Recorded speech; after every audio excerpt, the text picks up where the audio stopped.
اهم حاجه يا ابني يكون بينكم الموده والرحمه، واي حاجه تانية احنا في ظهركم. شوف يا سيدي، انتم النص عليكم والنص علينا، والشبكه دي هديه منك للعروسه، والمؤخر زي ما قلت لك عليه. ايوه يا عمي، بس موضوع المؤخر ده لا بس يا ابني، حق البنت ولازم اضمنه لها، دي اهم حاجه.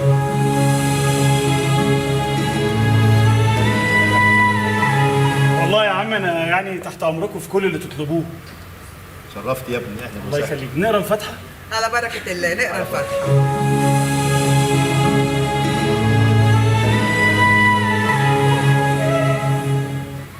الف مبروك يا عريس. الله يبارك فيك. الف مبروك يا بنت. الله يبارك في حضرتك. ربنا يبارك لك يا رب ويتمم بخير. الله يخليك. طيب يا حبيبتي الله يبارك. احنا هنستأذن ونتقابل تاني عشان الترتيبات. ان شاء الله. شرفت يا هاني. انا اللي اتشرفت بحضرتك جدا. ناهد كانت بتكلمني عنك كتير. عني انا؟ ايوه، مش حضرتك استاذ عطيه عمو؟